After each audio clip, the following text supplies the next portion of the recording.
नमस्कार, मैं अपेक्षा मीना BND कॉलेज चिमनपुरा से MA फाइनल संस्कृत के इस व्याख्यान में आप सभी विद्यार्थियों का स्वागत है, अभिनंदन है। MA फाइनल के बच्चों को मैं फर्स्ट पेपर पढ़ा रही हूँ। हमारी पाठ्य पुस्तक काव्य प्रकाश को पढ़ना हमने प्रारंभ कर दिया है।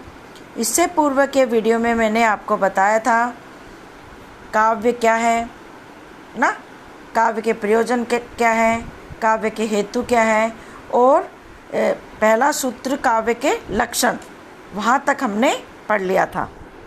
आज हम दूसरा सूत्र पढ़ते हैं जिसमें कि काव्य का लक्षण करने के बाद काव्य प्रकाशकार मुख्यतः उसके भेदों का संक्षेप में उल्लेख कर रहे हैं। देखिए, ये हमने पढ़ ही लिया था। तद्दोषौ शब्दार्थो सगुणाव अलंकृति पुनः क्वापि, है ना। तो इसमें क्या था कि दोषों से रहित, गुण युक्त और साधारणतः अलंकार सहित, परंतु कहीं कहीं अलंकार रहित शब्द और अर्थ दोनों की समष्टि काव्य कहलाती है।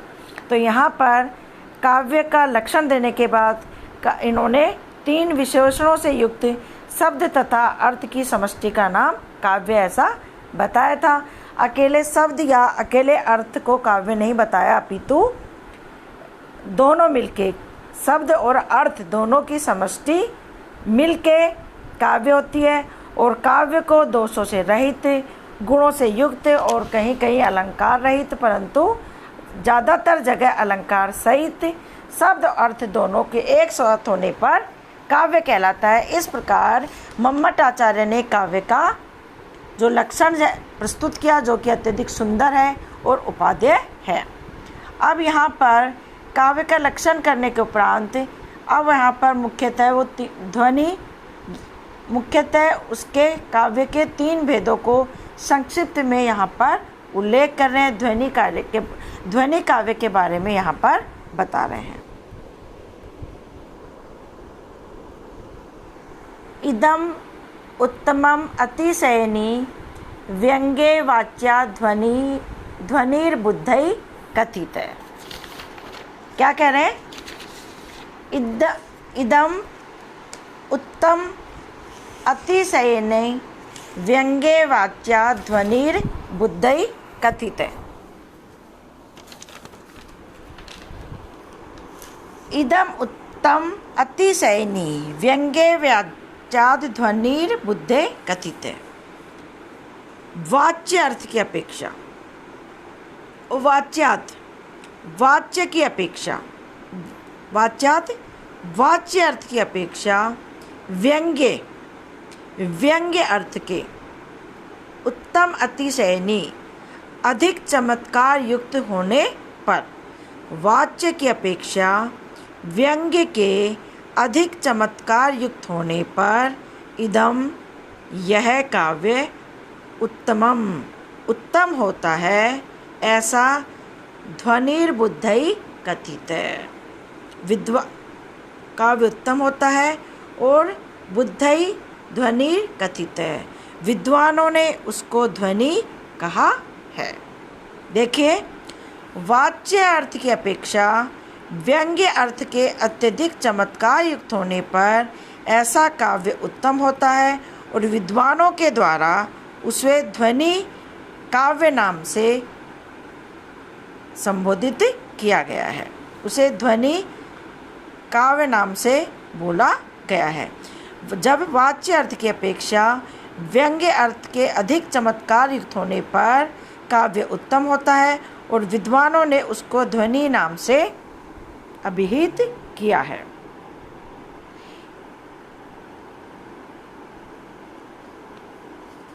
इदम, यहाँ पर इदम जो यह पद है, यह काव्य का बोधक है।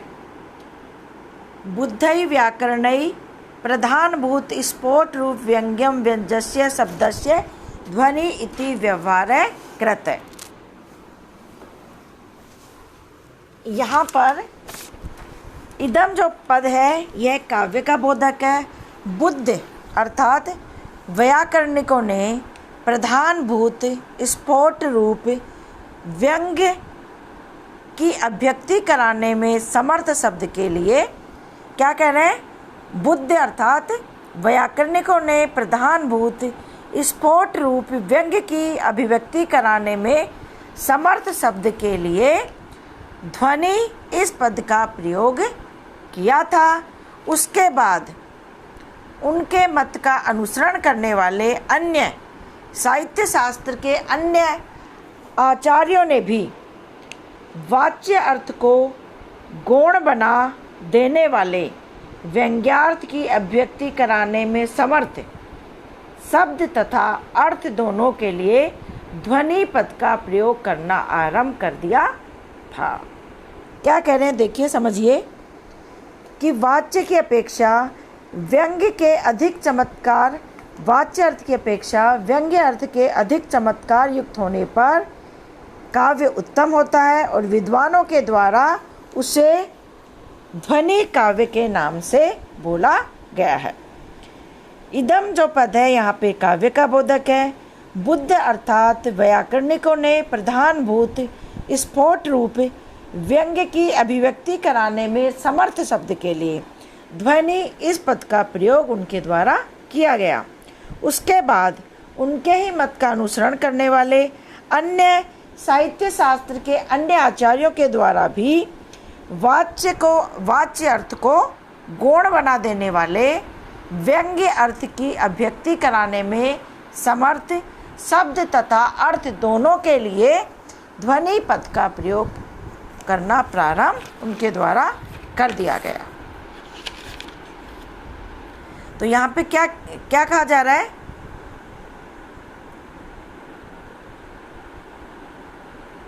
इसमें ध्वनि का लक्षण बताया जा रहा है और ध्वनि का लक्षण बताते हुए कहा जा रहा है कि जहाँ पर वाच्य अर्थ की तुलना में व्यंग्यार्थ अधिक चमत्कार से युक्त होता है वह काव्य उत्तम कहलाता है एवं उसी को ध्वनि नाम से अभिहित किया गया है। अर्थात इसी आधार पर ध्वनिवादी आचार्यों ने व्याकरण शास्त्र के इस ध्वनि शब्द को अपना लिया एवं ध्वनिवादी आचार्यों ने भी वाच्यार्थ को दबा सकने में जो समर्थ व्यंग्य अर्थ की शब्द को अभिव्यक्त करने वाले जो शब्द तथा अर्थ उनके लिए ध्वनि पद का प्रयोग प्रारंभ उनके द्वारा कर दिया गया। यहाँ पर ध्वनि को शब्द कहा गया है। व्याकरणिकों ने अपने यहाँ प्रधानभूत स्फोट के लिए अभिव्यंजक शब्द के लिए ध्वनि का प्रयोग किया था। उसी प्रकार प्रधानभूत व्यंग्य अर्थ को अभिव्यक्त करने वाले शब्द और अर्थ के लिए भी आनंदवर्धाचार्य आदि ने ध्वनि शब्द का प्रयोग साहित्य शास्त्र में करना प्रारंभ कर दिया था।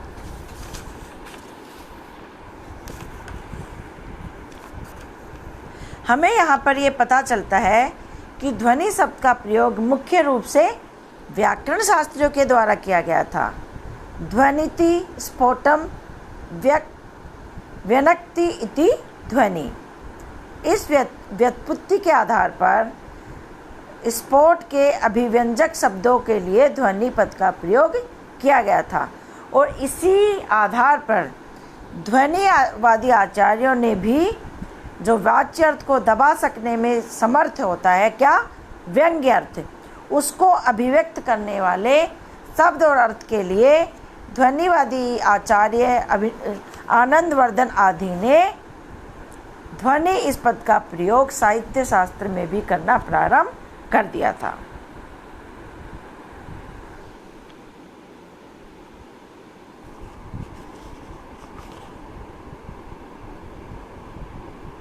तो क्या क्या कहने का मतलब है कि जहाँ पर वाच्यार्थ की अपेक्षा वाच्य अर्थ की अपेक्षा व्यंग्य अर्थ अधिक चमत्कार युक्त हो उसे ध्वनि काव्य का कहा जाता है और उसको उत्तम काव्य की श्रेणी में रखा गया है।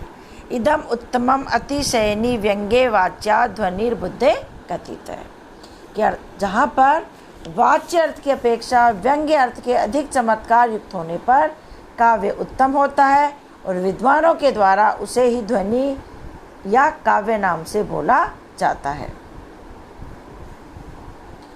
तो आज इतना ही। कल आपसे पुनः भेंट होगी अगले सूत्र में। तब तक आप जो मैं आपको पढ़ा रही हूँ वो आप घर पे अच्छे से पढ़ें। पुनः आपसे जल्दी मुलाकात होगी अगले व्याख्यान में। तब तक धन्यवाद।